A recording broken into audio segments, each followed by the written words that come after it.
You're listening to Independent TV7. Well, as it is on the headline, we are saying that the United States charges a Nigerian, Odogwu Finally, who allegedly tried to buy Sheffield United with fraud. Yeah. We can recall that when we heard about Osh Poppy, you can remember that it was into email compromise and things Nigerians do. We can't really blame them, or rather blame them, but they will say it is the person that is faulty or that has committed crime that will be arrested or thereabout. Either you're Nigerian, or you're from Ghana, or you're from South Africa, or you're from wherever. Fraud is fraud and crime is crime. U.S. charges a Nigerian, Odogwu Finally, who allegedly tried to buy Sheffield United with fraud. Wow, that's appalling. United States prosecutor in Manhattan, have unveiled criminal charges against the Nigerian fintech businessman. Is a fintech businessman, yeah. Odogwu Finally who recently tried to buy Premier League club Sheffield United. How can somebody wants to buy Sheffield United? Well, same as how Oshwapi and his crew, were collecting their own dividend from one club in Qatar, and still into email compromise and fraud crime has been attached to Nigerians. Either old or young, rich or poor. Crime is crime. The attribution to Nigerian being, involving in crime is just enormous, and we cannot, count but a few.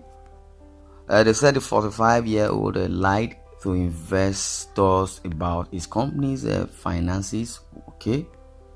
Odogwu, the former co-chief executive officer of Tingo Group, TIO.0, was charged with securities fraud, making false United States Securities and Exchange Commission filings, and conspiracy in an indictment made public on Tuesday. Prosecutors said the defendant, Finally, falsely represented that his Tingo mobile cellular business and the Tingo foods agriculture business were profitable, generating hundreds of millions of dollars of revenue. Yes, generating millions of dollars of revenue, and so this has been making rounds, and it's just unfortunate that Nigerians are involved in such business or crime. I don't know. Now again, it says a prosecutor said the defendant, Finally, Odogwu, falsely represented that his Tingo mobile cellular business and Tingo foods agriculture, business were profitable, generating hundreds of millions of dollars of revenue. Odogwu sold both businesses to Tingo Group and Agri Fintech Holdings, TMNA.pk. Caused them to falsely portray the businesses as cash-rich, revenue-generating companies, and looted millions of dollars by misappropriating cash and selling stock at inflated prices, the indictment said. Again, Odogwu sold both businesses to Tingo Group and Agri Fintech Holdings, TMNA.pk, caused them to falsely portray the businesses as cash-rich, revenue-generating companies, and looted millions of dollars by misappropriating cash and selling stock at inflated prices, which the indictment said. The alleged scheme occurred between 2019 to 2023, that prosecutors said. Meanwhile, Finally temporarily stepped down as Tingo Group's co-CEO on December 20. Before he stepped down, the SCESEC had in December filed civil charges accusing him for orchestrating a staggering fraud. This is so very, very appalling. As Nigerians are involved in all this damn bullshit, fraud and everything. I think not only Odogwu, not only this person was talking about on this narrative, and not only Oxford, because now they've rated Nigerians, involving in fraud and crime, and Oxford has been number one as it is. But I don't know. We shouldn't, buttress that, because Burna Boy is a musician, is a singer and entertainer. In other words, has won Grammy through his craft. I will call it music craft. So he crafted it and he has made it through that, and I believe it is not what it is, though. Yeah, we say our government, and the Nigerian government is just acting nonchalantly, and everyone is just acting same way. But in a nutshell, if a politician or a government or a leader who's supposed to lead the country and let the citizen benefits through the constitutional right or constitutional benefits, I believe this kind of a thing wouldn't get to that brain. I wouldn't say there won't be crime, but it shouldn't be obvious as per fraud. Now that is my own opinion, and I believe we have others that wants to counter the report, dispute or support or comment.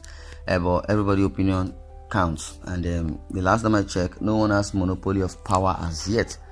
Now straight down to the comment section, as few people wants to talk about what their take is concerning this. Well, let me quickly read it out before we run out of time. Okay. Wow. Still on the matter as it is, I believe everybody's opinion counts, and we have opinions to ourselves, and I believe with your opinion you're right. Until there is a judgment or there is a conclusion, that's when we know, or an agreement. That's when we know that yes, there is this submission that holds water. Now, according to Sule Zaki, says that I'm more concerned about the follow-up comments of an article. If the convict is Igbo, then the Yoruba and Hausa mocks. If is Yoruba or Hausa, the Igbo mocks. If the convict is a Muslim, the Christians mock, and when he is a Christian, the Muslim mocks. Nigeria, which way forward? A forced marriage will eventually disintegrate. Well, this is coming from Zaki, so from his own point of view, and in a nutshell, he is correct somewhat, because the spirit of tribalism is just what is eroding our souls, eroding our community, and if there are no intimacy between us, because even the Bible says love your neighbor as though yourself. So we shouldn't judge anyone, but let's look amicably and see what solution we can give. Now, according to this commentator, says his name is Tron.